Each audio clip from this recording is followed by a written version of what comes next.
আদালতে জামিন পাওয়ার পর সেই আদেশ দ্রুততম সময়ে সরাসরি কারাগারে পৌঁছে দেওয়ার ব্যবস্থা রেখে একটি অনলাইন কার্যক্রম আগামীকাল থেকে উদ্বোধন করা হবে বলে জানিয়েছেন আইন উপদেষ্টা ডক্টর আসিফ নজরুল।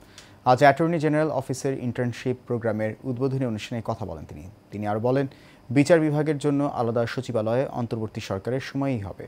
ওয়ালিদ সিদ্দিকীর রিপোর্টে দেখুন বিস্তারিত। অ্যাটর্নি জেনারেলের অফিসের ইন্টার্নশিপ প্রোগ্রামের উদ্বোধনী অনুষ্ঠানে প্রধান অতিথি হিসেবে উপস্থিত ছিলেন আইন উপদেষ্টা আসিফ নজরুল। হয়তো আগের চেয়ে অবস্থা একটু ইমপ্রুভ হয়েছে, কিন্তু আরো অনেক অনেক অনেক বেশি ইমপ্রুভ করার প্রয়োজন রয়েছে। এ সময় তিনি বলেন, জামিনের পর হয়রানি নিরসনে জামিননামা অনলাইনে দেয়া হবে। এক ক্লিকে আদালতের রায় থেকে জামিননামা জেলখানায় পৌঁছে যাবে। একটা লোক জামিন পাওয়ার পর আদালত থেকে ছাড়া পাওয়া পর্যন্ত আমি আমার ল মিনিস্ট্রিতে যারা আছে তারা প্রত্যেকেই জাজ, এক্সপেরিয়েন্সড, ভেরি গুড জাজ।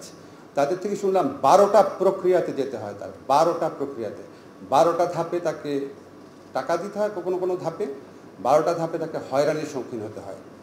আগামীকাল আমরা পাইলট প্রজেক্ট চালু করছি। একটা ক্লিক করবে, আদালতের রায় থেকে সরাসরি এটা জেলখানায় পৌঁছে যাবে, যে জেলখানায় আসামি আছে। তিনি আরও বলেন, বিচার বিভাগের জন্য পৃথক সচিবালয় আইন, গুমের আইন, দুর্নীতি দমন কমিশন আইন, হিউম্যান রাইটস আইন আগামী কয়েক সপ্তাহের মধ্যেই সম্পূর্ণ হবে। আমরা একটা অসাধারণ প্রোগ্রাম করেছি, আমি বলতে চাই, সেটা হচ্ছে লিগ্যাল এইড সার্ভিসটাকে যে আমরা এক্সপ্যান্ড করেছি, যে 11 ধরনের মামলাতে প্রথমেই এটা লিগ্যাল এইডে আসতে হবে, ম্যান্ডেটরি করেছি। যদি স্যাটিসফাইড না হয় কোর্টে যেতে পারে।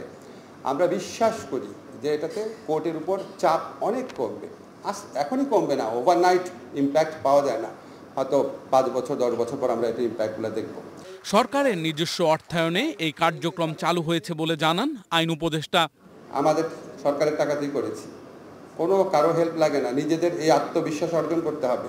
Walid Siddiqui, Asian television, Dhaka.